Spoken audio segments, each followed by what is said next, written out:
Hola,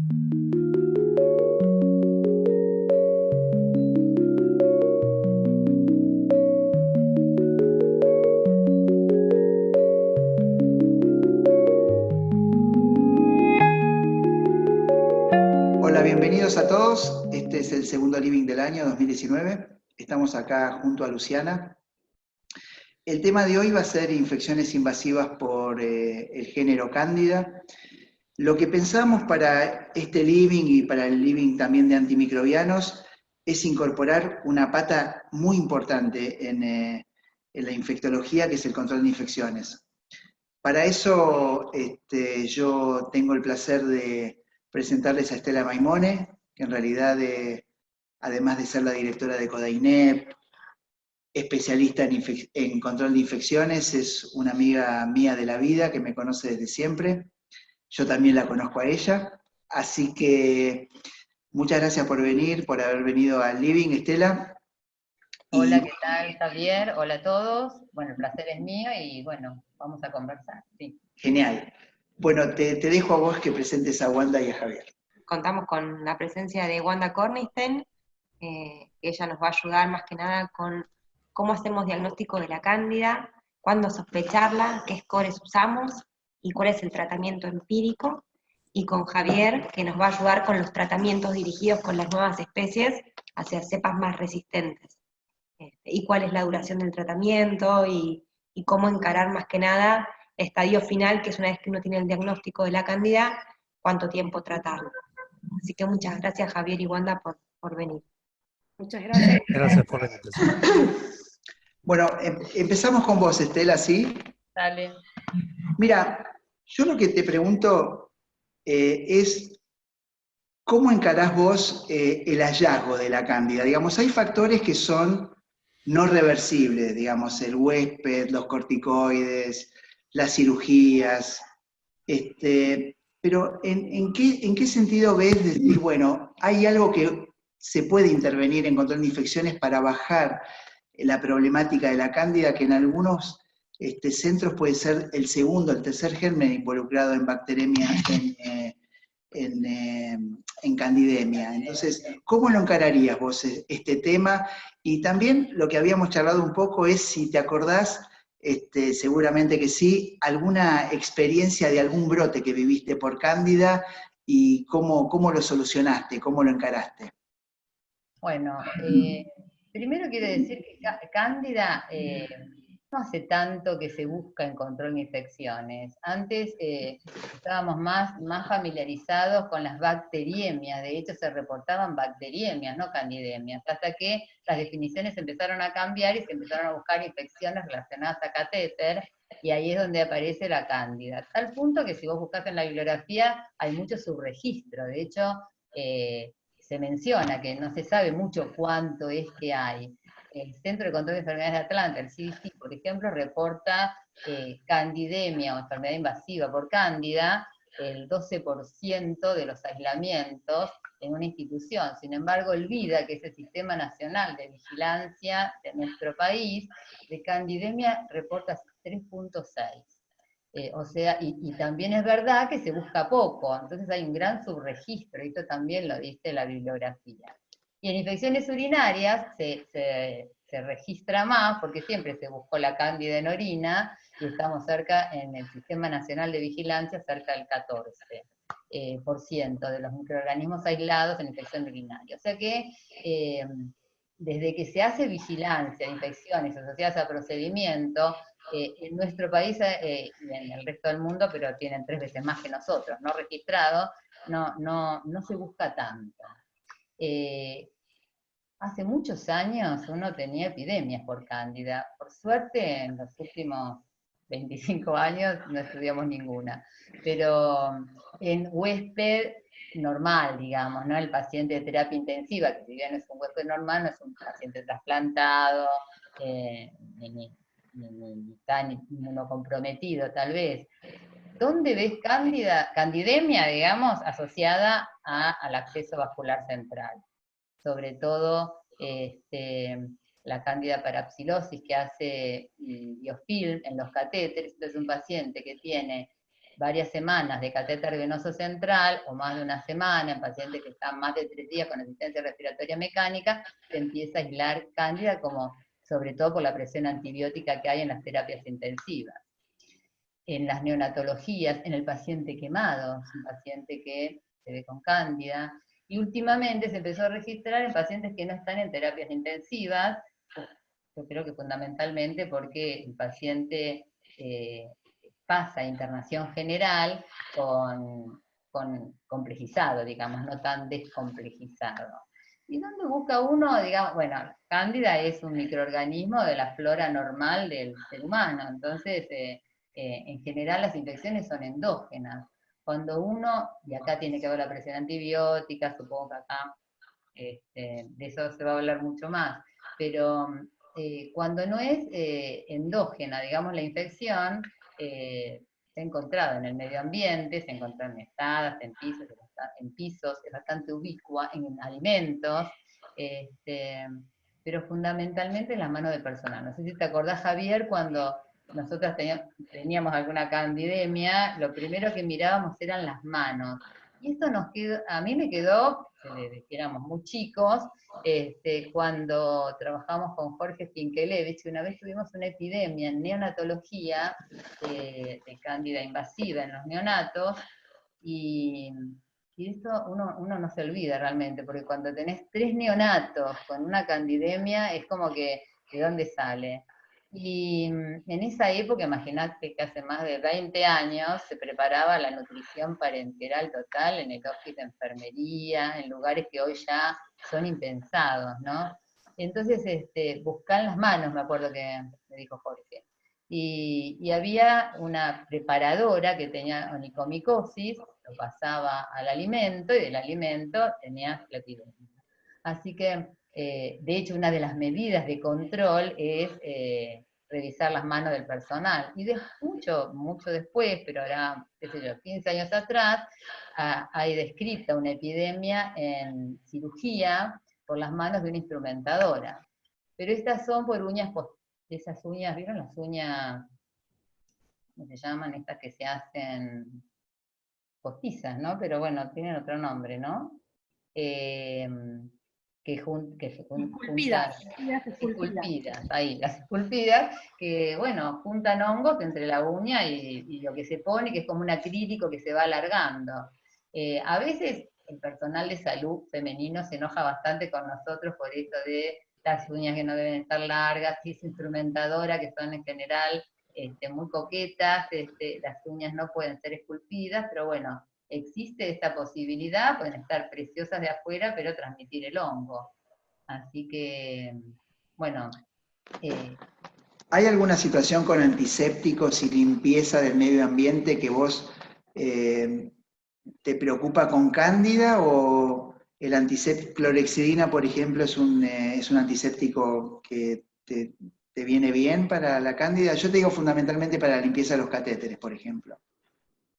En realidad, la antisepsia de la piel, la antisepsia de la piel para colocar un catéter venoso central es con clorhexidina, porque elimina la mayor cantidad de bacterias gram negativas, no tiene mucha acción para cándida y para hongos, pero siempre se dice que uno no tiene que usar un solo antiséptico en una terapia intensiva. Entonces uno en general tiene alcohol y tiene clorhexidina, entonces no está seleccionando flora.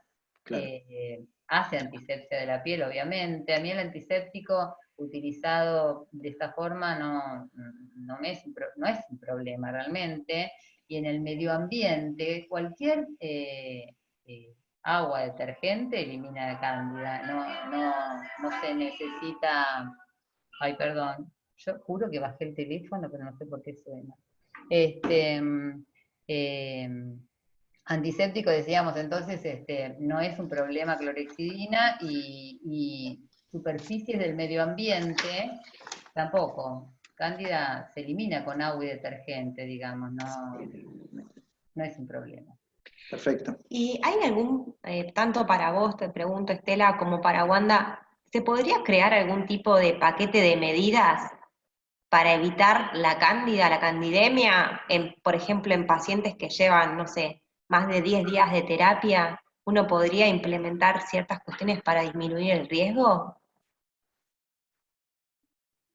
¿O lo metés dentro del paquete de medidas global? Me parece que en realidad parte de lo que uno quiere disminuir como paquete de medidas de infecciones asociadas al cuidado de la salud. Cándida entra dentro de ese grupo de microorganismos, o sea que si vos tenés un paquete preestablecido de descenso de bacteriemias asociadas a catéter con un grupo de evidencia que está probada, que tiene un poder de cambio de la historia de la bacteriemia, ese es el paquete de medidas que tenés que implementar para bajar cándida también. En el caso de infección urinaria asociada a sonda vesical, hoy principalmente hay un error quizás en el sobrediagnóstico de infección urinaria versus una candiduria, ¿sí? Hoy en día muchas veces se toma el urocultivo, aparece cándida en el urocultivo, y sinceramente eso no significa que el paciente tenga una infección urinaria por cándida. Generalmente hay que repetir la muestra, hay que realmente descartar que no sea la colonización de la sonda vesical lo que estemos viendo, y que realmente tenga el paciente una infección urinaria. Siempre cuando el paciente tiene fiebre, es como que se embarra la cancha, tiene el catéter colocado, aparece cándida en la orina, y uno empieza el camino, para mí, del uso de antifúngicos en forma a veces irracional, porque no termina de diagnosticar si el paciente tiene o no tiene una infección. O sea que, para nivel de la prevención, cualquier paquete de medidas que uno pueda establecer para prevenir las bacterias asociadas a catéter, para la infección asociada a sonda vesical, es lo que va a bajar también la incidencia de cándida en la terapia. Y después hay la población de pacientes que ya tienen un riesgo intrínseco, como los neutropénicos, los inmunocomprometidos, que en ese ya sabemos que por su patología, por la posibilidad que tienen de traslocar a punto de partida el tubo digestivo endógeno, esos pacientes van a tener un mayor porcentaje o mayor frecuencia de candidemias que no vamos a poder intervenir porque va a tener que ver con la mucositis asociada a la quimioterapia o la neutropenia febril, y ese paquete de medidas muchas veces significa más estratificar los riesgos y poner tratamientos de acuerdo a la posibilidad de que tenga de desarrollar una candidemia. ¿Se entendió? Bien, sí, perfecto. En pacientes que están colonizados, por ejemplo, por Candida auris, uno tendría que aislarlos o aislarlos durante más tiempo, porque no se sabe bien cuánto tiempo pueden estar colonizados. Eso es lo que nos pregunta Calabrese. ¿Se sabe algo de eso? En Argentina no hay por el momento, ¿no es cierto? No sé si querés estar vos o mi opinión, no sé. No. Contestemos las dos. Candida auris es un dolor de cabeza, que ya hay reportes en muchos países del mundo, que ya hay mucha fama, digamos, porque muchos medios de comunicación la han tomado, que hay una dificultad clara en el diagnóstico de Candida auris, en el reconocimiento de la infección. Al momento no hay reportes en la Argentina. Lo que está claro es que está asociado a la mala higiene hospitalaria, que había como los que va a sostener el brote en el momento que entre, digamos, en muchos hospitales que no tenemos una estructura de higiene hospitalaria importante, con capacitación, con control de la higiene, esa va a ser la principal medio de diseminación de este microorganismo. Hoy por hoy es esto, tratar de, si tenemos una sospecha, tratar de confirmarla, o sea, no quedarnos en esas cándidas raras, quizás Javier sabe mucho más de esto, con sensibilidades raras, sino que hay que tratar de confirmar si es o no Candida auris, y en el caso de que lo sea, hay que implementar todas las medidas de control de infecciones para evitar la diseminación, que va a ser precauciones de contacto, sin ninguna duda, y recordad que cuando entre una Candida auris al país es un brote de Candida auris, porque no tenemos registrado no tenemos registrado hasta la fecha Candida auris, y hay que evitar la diseminación, o sea, va a precauciones de contacto y va a gran higiene ambiental para evitar la diseminación transversal de microorganismos. ¿Qué les parece si ahora le preguntamos a Javier un poco ¿Puedo lo de... ¿Puedo agregar algo ahí? Dale. Cortito. En realidad, si uno toma, también en relación a lo que decía Luciana, ¿no? Esto de paquete de medidas, en realidad si uno toma las medidas básicas de control de infecciones, no es si es Candida albicans, auris, cualquiera, ni siquiera una bacteria. digamos, uno toma un paquete de medidas de limpieza de superficie para evitar la diseminación. Lo que uno debe tener habitualmente es controles de limpieza. Primero, un buen protocolo de limpieza, elementos de limpieza, personal educado para que pueda limpiar correctamente y un buen control de la limpieza. Cuando aparece un brote o aparece la diseminación, es que las cosas no se hicieron bien. O sea, uno tiene que estar adelantándose al problema, siempre, siempre, no esperar que viene. Cuando ya se diseminó un microorganismo, o tenés una epidemia por cándida relacionada al medio ambiente, es que las cosas no las estabas haciendo bien, y este es un microorganismo centinela que va a saltar porque no lo tenías antes y ahora te vas a dar cuenta que lo tenés. Pero en realidad yo quisiera dejar el concepto este de que hay que estar, sobre todo lo que hacemos control de infecciones, hay que estar en la línea, donde suceden los acontecimientos permanentemente, adelantándose a los problemas, porque cuando ya te apareció el brote, la epidemia o la diseminación, es que las cosas no las estabas haciendo bien, ¿sí? Pero no hay algo especial, una metodología especial, limpiemos más ahora que tenemos la cándida, no, esto siempre había que haberlo hecho, ¿no? Supongo que es lo que estábamos diciendo, pero bueno, no dejar el concepto de que si aparece voy a limpiar más que antes, ¿no? No, totalmente de acuerdo, totalmente de acuerdo. Yo lo que decía, para cerrar un poco el bloque de Auris, que en realidad hay que tener muy presente, yo lo que le quería preguntar a Javier era, para terminar esto y después ir específicamente al tratamiento de cada una de las patologías, si te parece, es preguntar, ¿con qué se puede confundir, digamos, Auris, con qué otro género cándida se podría confundir? Y preguntarte si vos tuviste oportunidad de hablar con algunos colegas que han tenido el problema del Auris, porque parece ser que el grado de diseminación de esta cándida en especial parece ser que es mucho mayor que otras cándidas. Entonces, ¿qué opinás vos, Javier, al respecto?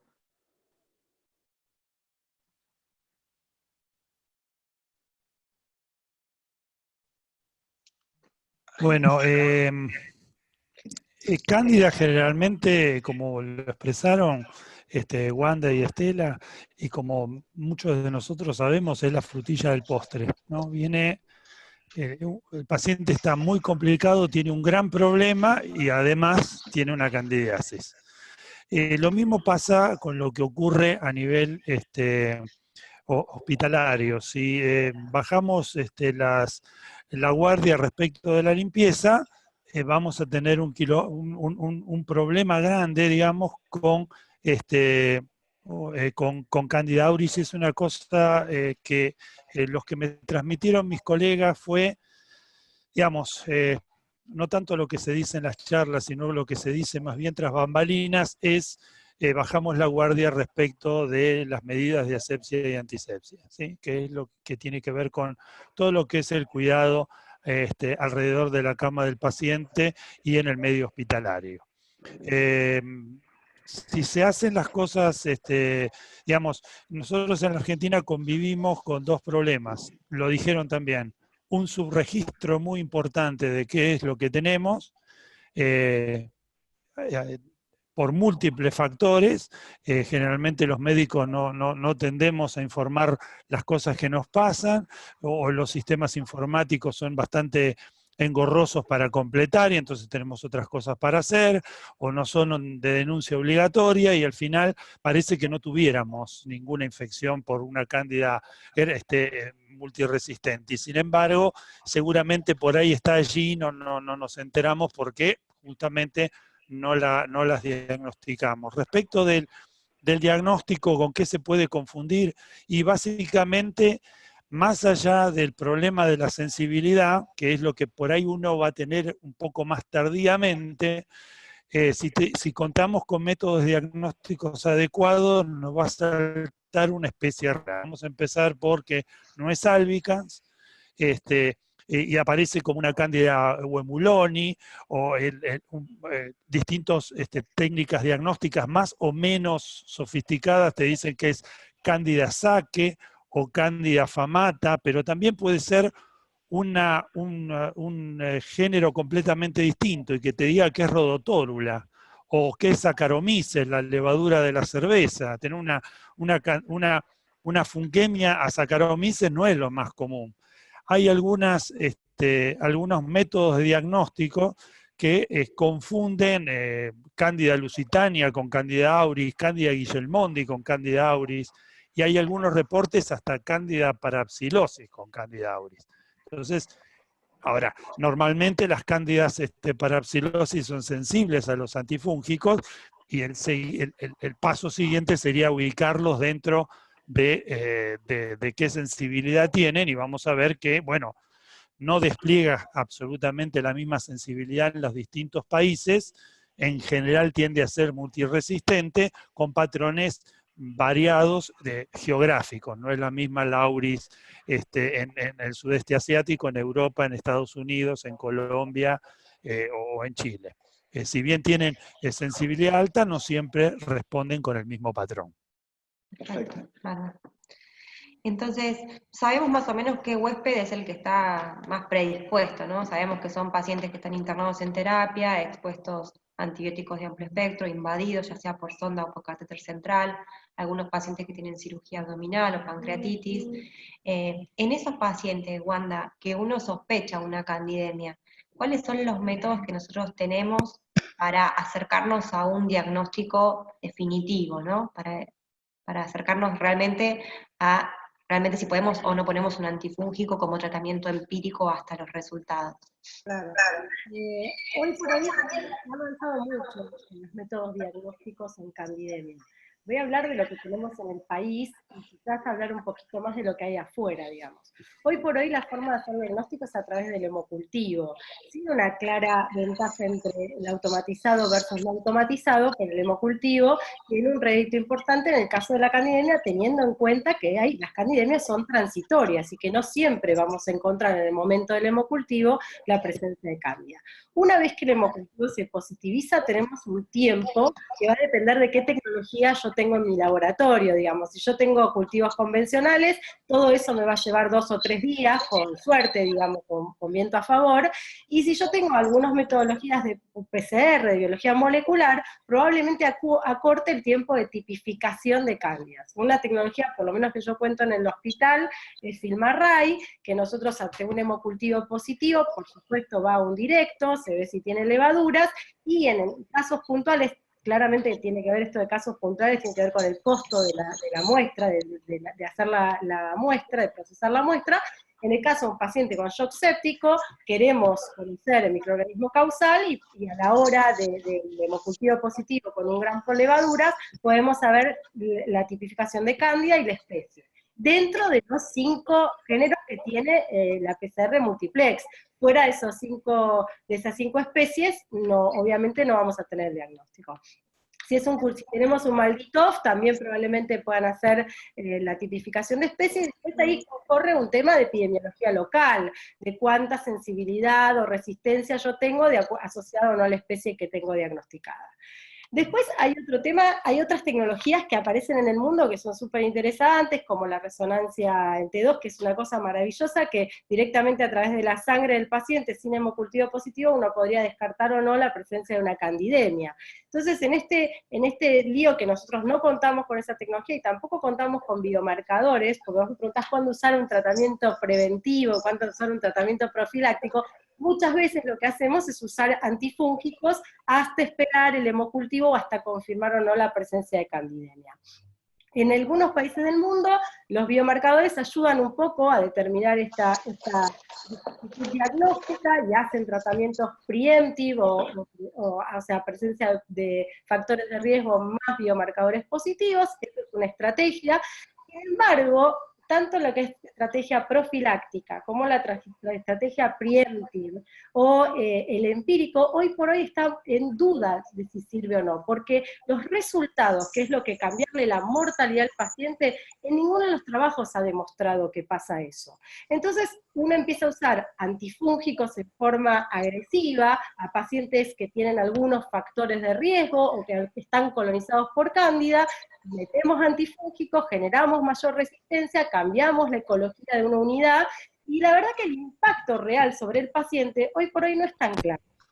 Hay un trabajo que salió justo este año del ECNE, de la Sociedad Europea, sobre el valor de la candidemia en terapia intensiva, y la realidad es que hoy ellos por primera vez cuestionan y cada vez más el uso de tratamiento tanto profiláctico, preemptive o empírico en pacientes con fiebre o factores de riesgo. Ahora, me preguntaste a mí cuándo yo sí indicaría un antifúngico ante eso, y en realidad creo que no hay duda que si el paciente está en shock séptico y tiene factores de riesgo, por ejemplo, nutrición parentera total, uso de antibióticos de amplio espectro, poliinvadido, la mayoría de terapia intensiva, pacientes con cirugías abdominales, uso de corticoides, ese paciente yo no dudaría en indicarle un antifúngico, pero sí teniendo en cuenta que en las 3 a 5 días, teniendo en cuenta esta metodología con la que contás para el diagnóstico, habría que descartar o suspender. Habría que suspender o descalar, de acuerdo a lo que tengan el resultado.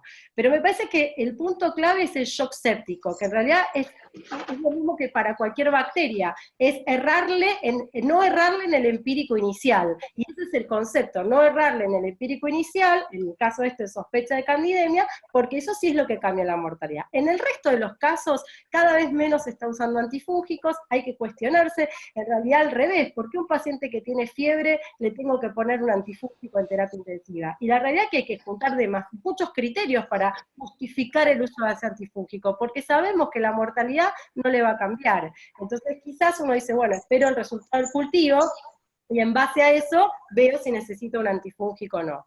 Y la otra cosa que surge es el tema del uso de los scores. Los scores, que muchos de ellos son intuitivos, porque un infectólogo cuando está en terapia siempre se pregunta, ¿tiene nutrición, no tiene nutrición? ¿Tiene uso de antibiótico de amplio espectro? Entonces, en realidad el score hay que validarlo en el lugar donde uno trabaja, realmente si sirve o no sirve, y es como una ayuda, en realidad los europeos lo usan como para marcar a esos pacientes de riesgo y hacerles estudios para descartar o confirmar la presencia de candidemia. O sea, son pacientes que no están en el riesgo habitual de toda la terapia, que se destacan por estas cuestiones que están colonizados, que tienen factores de riesgo, y obligan a hacer estudios suplementarios, por ejemplo, en el caso de ellos usan biomarcadores, para tratar de confirmar o descartar la presencia de candidemia. Y ese es el lugar que se dan los scores hoy en día. Nosotros hablaban del tema del subregistro, la SATI, Karina Balassini, o sea, llevó la bandera de esto, organizó un estudio epidemiológico en 52 terapias intensivas del país para saber cuál era la densidad de incidencia de candidemias en pacientes críticos. Y en esta población, en terapias intensivas del país, fue 3.4 por cada 1000 egresos de terapia. O sea, algo similar a lo que reporta el VIDA, pero es algo local que lo encabezó el trabajo Karina, y que es muy interesante, porque cuando analizó de qué morían las personas, o sea, los predictores de mortalidad en un análisis multivariados, no le dio para nada el uso del antifúngico, sino más bien fue la presencia o no de shock séptico, las cuestiones más clínicas del paciente, la inmunosupresión, y básicamente los predictores individuales del paciente, no el uso del antifúngico, fluconazol versus equinocandinas, para cambiar la probabilidad de morir de estos pacientes. No sé si se entendió. Sí, perfecto. Ahora, digamos que vos tengas una candidemia ya documentada, Sí. o a vos te dicen cándida. ¿Cuál es tu tratamiento empírico? Mira, nosotros tenemos en el hospital... Eso, perdóname una cosa, ¿eso cambia de acuerdo a la epidemiología de cada hospital o es una cosa muy así rígida? No, yo creo que se adapta a la epidemiología local. Yo creo que hay que adaptarlo a la epidemiología local. En un momento se defenestraba el uso de fluconazol.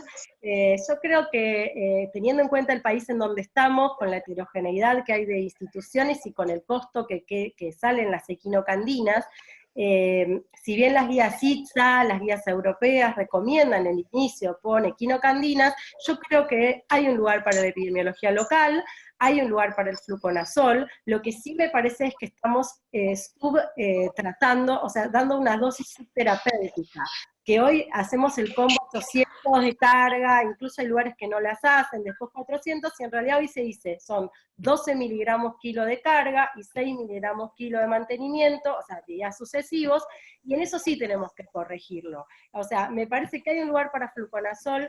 Yo no lo usaría, nosotros no lo usamos en shock séptico, porque es una droga que tiene características diferentes, se distribuye en forma diferente, con poca concentración intraplasmática, y la equinocandida es un fungicida de alta concentración plasmática, por eso preferimos el uso de equinocandinas, pero también tenemos la posibilidad de pagar una equinocandina, y descalamos, en caso de que aparezca cándidas sensibles a fluconazol, se descala fluconazol, teniendo en cuenta la estabilidad del paciente también. O sea, hay un lugar para hacerlo en nuestro país. Si uno tiene un hospital que tiene todas cándidas sensibles, la realidad es que podría utilizar fluconazol, y la verdad que el shock séptico es la única situación que uno diría, enfoquemos más equinocandinas por el tipo de droga, y ajustar siempre a lo mejor que podamos darle en parámetros PKPD, ¿no?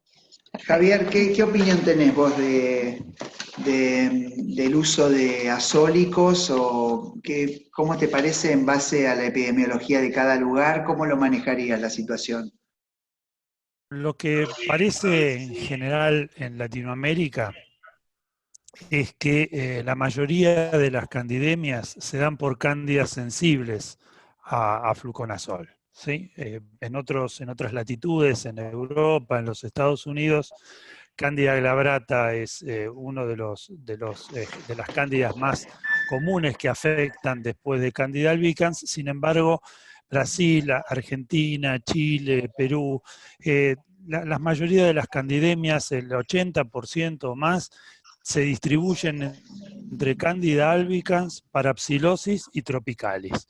Y eso, la mayoría son sensibles a fluconazol. Entonces, como bien dijo Wanda, cuando el paciente está muy grave, bueno, ahí nadie discute tratar de utilizar el fármaco que tengamos a mano más fungicida posible, y en el caso que el paciente se estabilice, poder descalar a una droga menos digamos, más barata y igual de útil. Me parece que si uno analiza los trabajos y los ensayos clínicos donde a los pacientes los exprimen directamente con los hemocultivos, uno se da cuenta que incluso para las cándidas poco sensibles al fluconazol, el fluconazol tiene como un 60% de supervivencia, y sin embargo cuando lo aplicamos en la vida cotidiana, digamos, pasa a tener la candidemia un 60% de mortalidad. Vamos de un extremo al otro. Y tal vez hay múltiples factores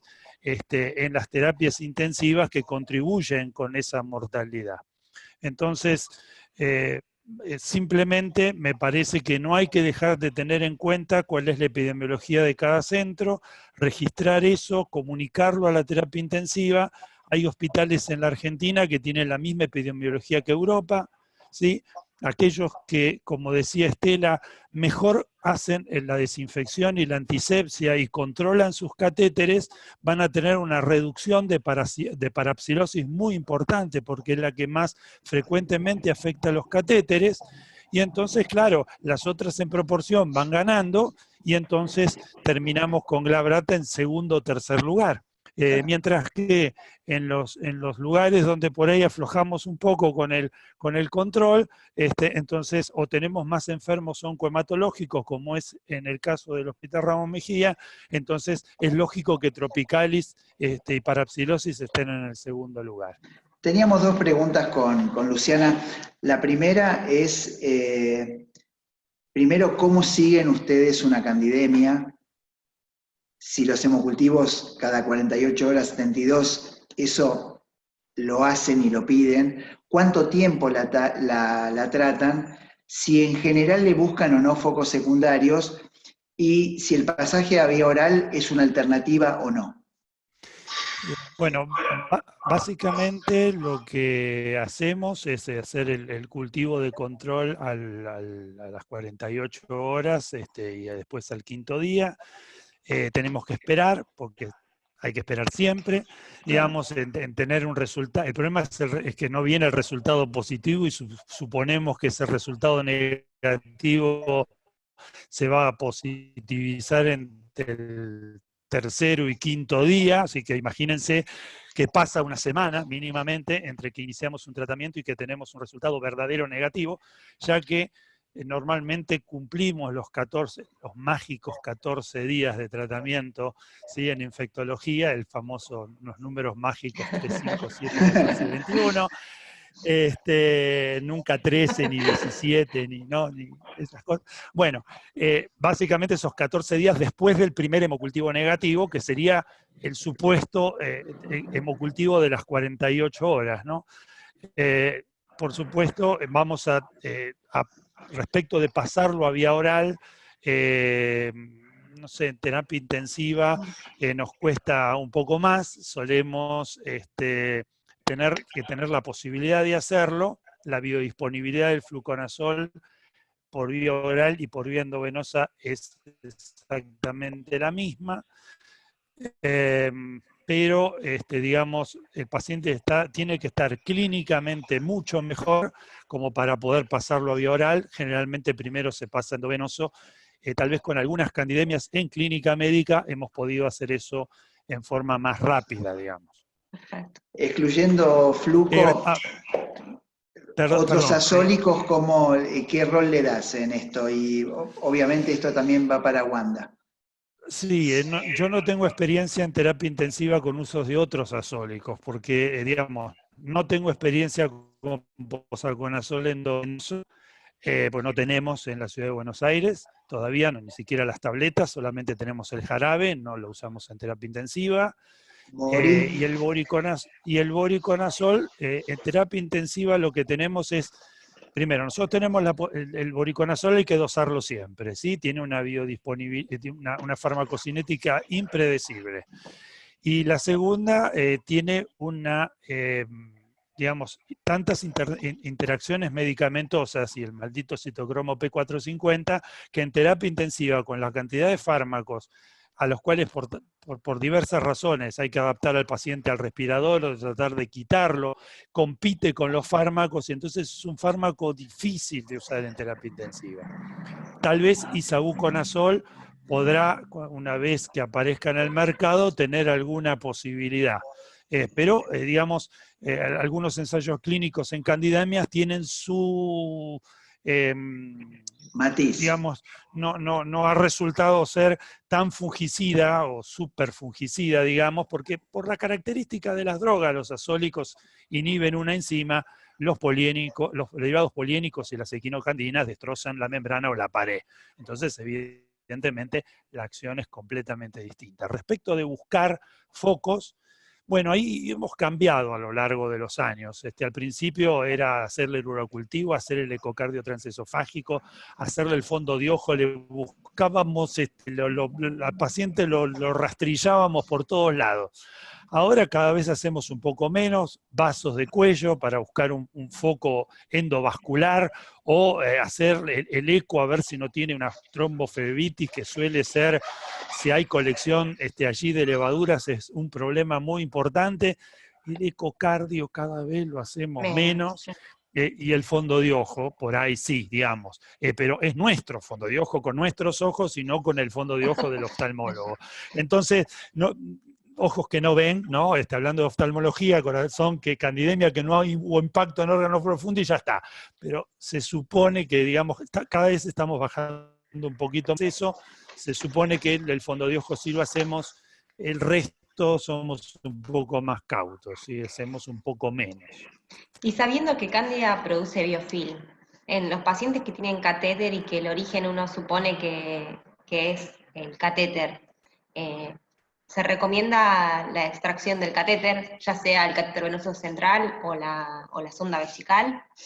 Sí, yo voy a hacer un comentario breve de eso, que así como uno le pone tanto énfasis al antifúngico, en candidemia o en infecciones por cándida hay que ponerle el énfasis a la remoción del foco ya sea el catéter venoso central, la sonda vesical, hacer un lavado de la cavidad abdominal si tiene una peritonitis terciaria, porque muchas veces la falla del tratamiento depende de la no remoción del foco y no de una falla al antifúngico. Y eso es como un concepto, uno a veces cuando lo habla con un terapista, no, hay que cambiarle el antifúngico, no está funcionando, y en realidad hay que insistirle al cirujano o a quien sea para que le remueva el foco, que es lo único que realmente va a negativizar los cultivos. focos. Así que me parece que el énfasis está en la remoción del foco. Nosotros, si tenés un catéter incluso sin candidemia, sin hemocultivos positivos, pero con una punta de catéter con levaduras, o con un retrocultivo con levaduras, se saca el catéter. Lo mismo con la sonda vesical, se recambia la sonda vesical, y en el caso de una infección más profunda, se trata de hacer una remoción del foco quirúrgicamente para tratar de controlar la candidemia. Hay una pregunta que me parece súper interesante, a ver Javier, vos qué pensás, pero habla de qué rol uno tiene ahí dice que es un hospital con anfotericina desoxicolato, que hay que hablarla también, digamos, no la abandonemos, que ha salvado muchas vidas, pero me parece interesante porque en hospitales con pocos recursos es así. Anfotericina desoxicolato muchas veces es la única droga antifúngica que hay.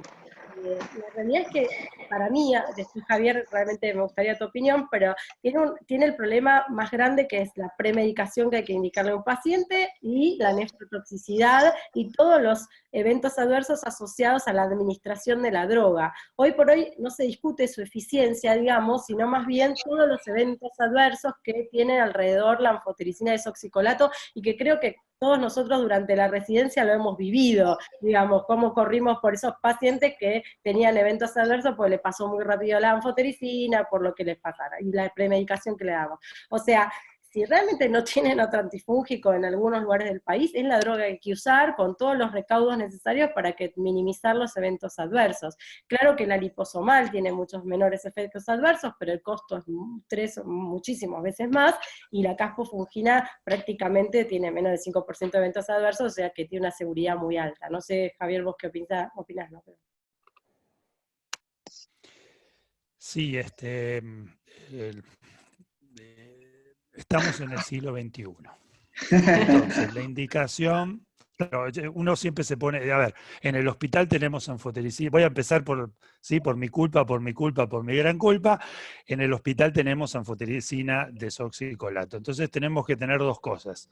Por un lado, saber que si no tenemos otra opción, evidentemente es una droga fungicida.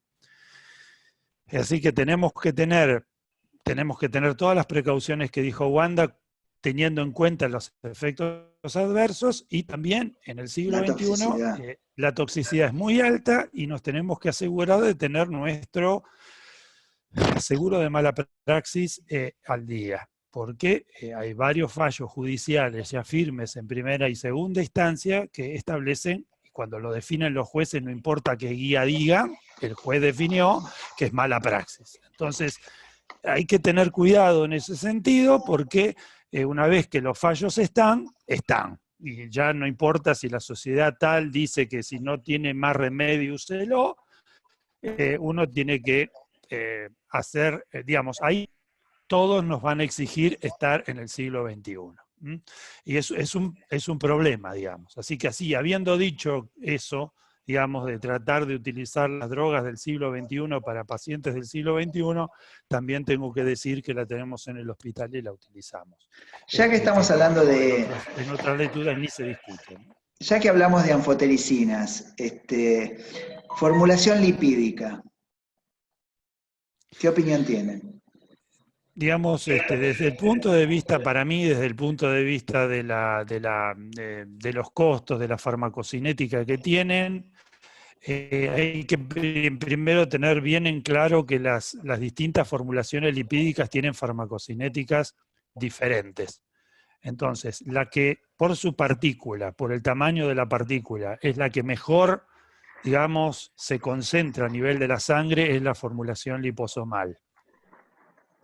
La formulación en complejos lipídicos tienen un volumen de distribución muy grande, rápidamente desaparece de la sangre, porque la molécula es más grande, es capturada y es lavada más rápidamente. Así que si lo que tenemos es una candidemia, y no tenemos la posibilidad de utilizar otra droga, y el paciente tiene insuficiencia renal y no tenemos ninguna equinocandina para utilizar y no puede usar fluconazol porque es alérgico y se nos acabó toda la desoxicolato y tenemos liposomal, bueno, digamos, de las dos habría que utilizar la que mayor se concentre a nivel del plasma, ¿sí?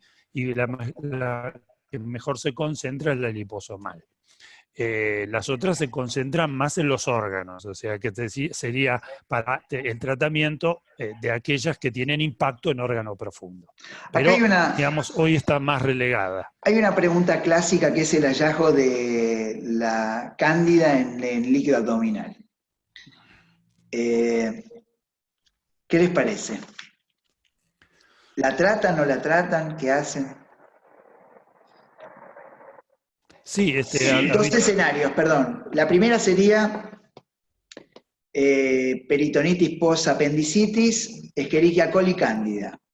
La segunda, tercera cirugía cándida. Bueno, a mí me parece, digamos, a veces hay infecciones con cándida y hay infecciones por cándida, ¿no? Y a veces es bastante difícil de distinguir con cándida o por cándida. Claro. Y pasa en el resto del cuerpo también, desde las onixis por cándidas, a veces son con cándida y no por cándida, y a veces cándida acompaña. O sea, está sola, sin duda, vamos a tratarla como tal. Está acompañada por un gram negativo, probablemente eliminando el gram negativo desaparezca la cándida. Ahora, teniéndola ahora, ¿cómo voy a saber cómo termina? Porque uno no tiene la bola de cristal. Así que como las complicaciones quirúrgicas son un factor muy importante de morbimortalidad de las infecciones por quirúrgicas, uno solo tiende a tratar esa cándida aunque esté acompañada por un gram negativo, ¿no? Sí, yo comparto con Javier, es muy difícil distinguir si está acompañando o realmente es la causa de la infección. Quizás en una peritonitis terciaria, donde uno ya sabe que tiene una gran presión antimicrobiana, donde ya hizo 3 cirugías el paciente, donde hay mayor frecuencia de peritonitis y que sea la agente causal, ahí creo que ahí menos duda nos da de tratarla, y en el caso de primer cirugía, ahí donde uno más desconfía. Hoy por hoy, te digo la verdad, la tratamos, lo que sí son cortitos, son 5 días máximo y se acabó el tratamiento. Digo, porque uno piensa en los benditos 14 días, pero no, si vos tenés un paciente que aparece cándida, remoción de foco, 5 días y se terminó el tratamiento, digamos. O sea, ahí creo que está el juego en acortar y no ser el que prolongue el tratamiento 14 días, dejando a un paciente internado que está por ahí de alta para que termine un antifúngico, digamos.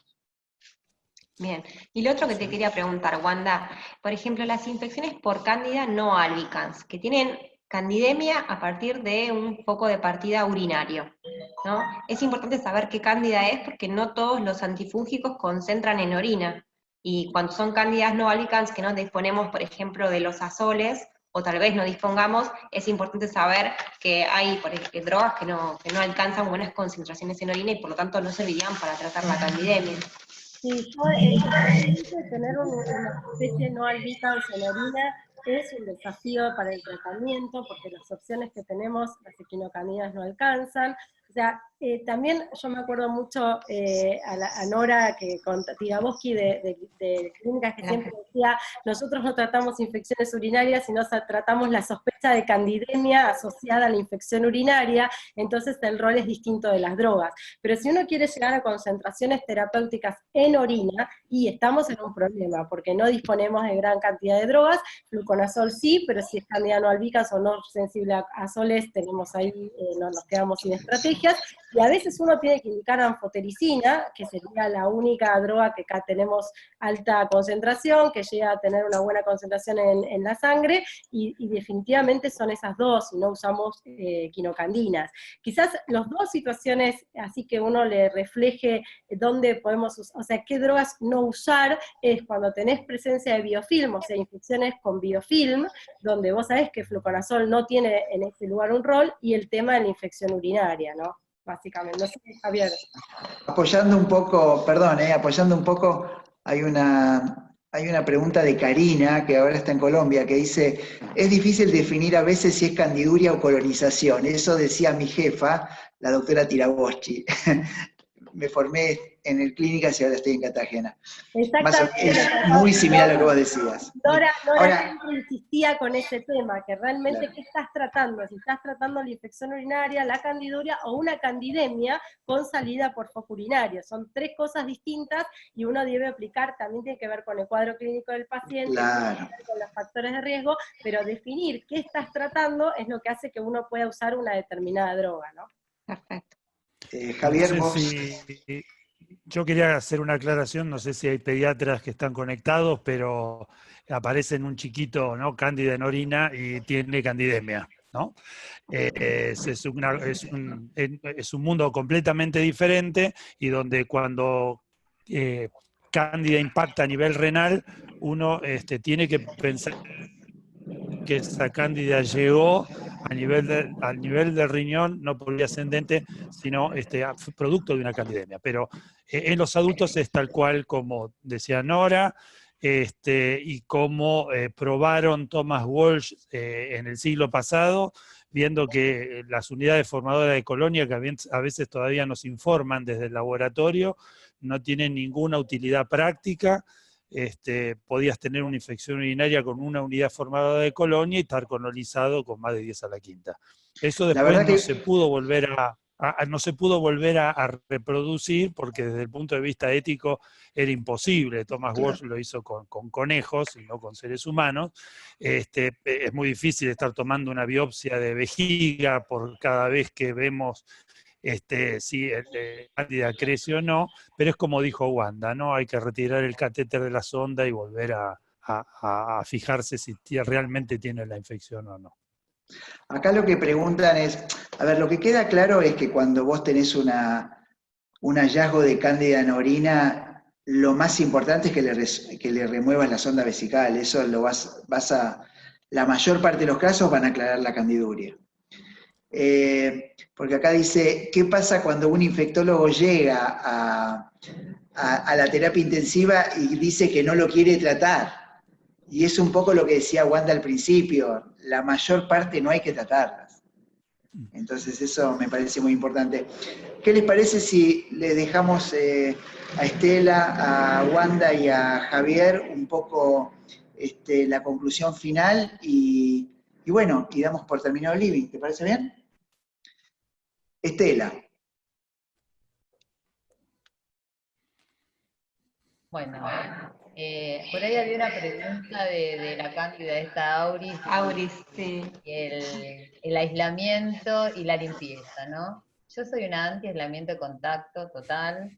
Yo creo que las medidas de control tienen que ser lavado de manos, las medidas básicas de control de infecciones, porque ponerte y sacarte un camisolín no te va a asegurar que no se disemine nada, al contrario, es tanto el trabajo y tanta la falta de camisolines que se puedan descartar, que el mal uso del camisolín es peor que no tenerlo.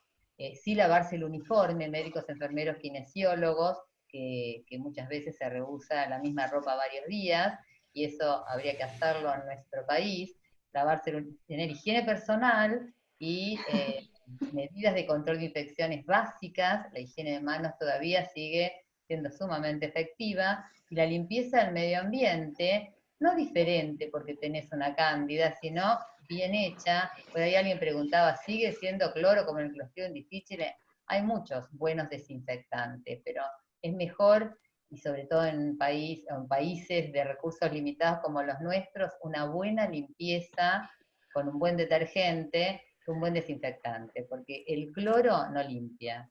Entonces, agua, detergente, enjuague.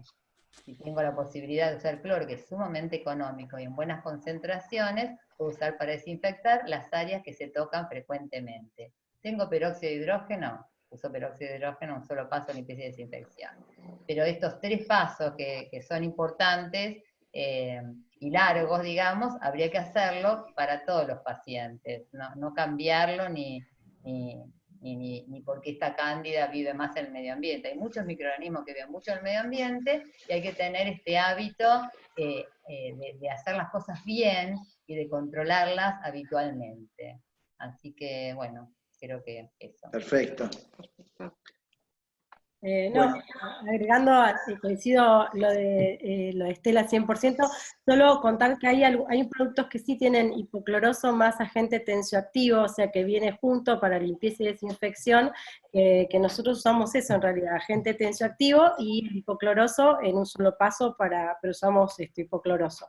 Con respecto a lo mío, nada más me parece como importante cuestionar y tratar de realmente de identificar a aquellos pacientes que realmente se beneficien con un tratamiento antifúngico y no poner indiscriminadamente antifúngicos empíricos, porque creo que es una estrategia que nos ha llevado a cambiar la ecología de estas levaduras. Así que me parece que es usar con cabeza los antifúngicos, jerarquizando cada caso individual. Yo siempre digo cuando doy las charlas de terapia intensiva y todo, es que tenemos que evitar la medicina de meterlos en un formato, o sea, en procesar a las personas dentro de un score o dentro de una determinada cantidad de factores. No, es pensar cada paciente en forma individual, qué beneficio busco y qué posibilidad real tiene ese paciente de tener una candidemia o una infección invasiva por cándida, y me parece, en esa puntual es donde uno indicaría el antifúngico, y que si realmente uno no rescata ninguna cándida en ningún cultivo, realmente cuestionar la prolongación de ese tratamiento que no tiene impacto en ese paciente. O sea que para mí, el kit, o sea, la cuestión más importante en cándida es jerarquizar cada paciente en forma individual para saber a quién le vamos a dar o no antifúngicos, y en el caso de que no tenga una candidemia, poder descalar o poder suspender con total tranquilidad, sabiendo que no va a cambiar los resultados en el paciente. Perfecto. Javier. Sí, como conclusión creo que lo que necesita Wanda es una herramienta diagnóstica que pueda definir cuándo tienen candidemia y cuándo no tienen candidemia. La mayoría de los pacientes no tienen candidemia, pero no podemos decirle exactamente a este si va a tenerla o no. Ese es la herramienta o, digamos, el desafío futuro. Poder claramente separar sanos de enfermos, entre comillas, o sea, con candidiasis y sin candidiasis, y entonces poder utilizar los mejores recursos que tenemos. Somos un país absolutamente rico donde el dinero se canaliza de una forma muy particular, o sea, plata hay, digamos, pero va para el lado equivocado muchas veces, y entonces no tenemos el recurso que disponemos para ese sujeto y para poder aplicarlo a distinguir cuándo lo necesita de cuándo no. Entonces, cuando no tenemos eso, arrancamos mal de entrada. Tratamos de hacer lo que podemos con lo que tenemos, ¿no? Creo que el punto es ese, tratar de distinguir claramente, de poner el esfuerzo en hacer el diagnóstico, y después tenemos que tratar de tener un sistema de trabajo entre bioquímicos, entre el laboratorio y el clínico, y el infectólogo, el intensivista, para hacer más fácil, digamos, el hecho de poder comunicarnos y saber qué tenemos, porque no podemos siempre estar con el gesto ¿qué tenés? Y más o menos, no sabemos muy bien qué tenemos. ¿Cuánta candidemia? Y no sé, me parece que no. Tenemos que saber exactamente, no solamente quiénes son los responsables de nuestras candidemias, sino cómo le va al paciente. Necesitamos las dos cosas en el siglo XXI. Cómo les va y cómo son tratadas las candidemias que son producidas por tales y tales especies. Me parece que ese es el desafío más importante. Perfecto. Perfecto, la verdad que les agradecemos mucho a todos, a los tres speakers. La verdad, un placer de tenerlos y la verdad fue muy esclarecedor. Los comentarios son fabulosos y la verdad que estamos cada vez más contentos de hacer el living. Muchas gracias y nos vemos en el próximo. Chau. Chao. Gracias a todos. Gracias.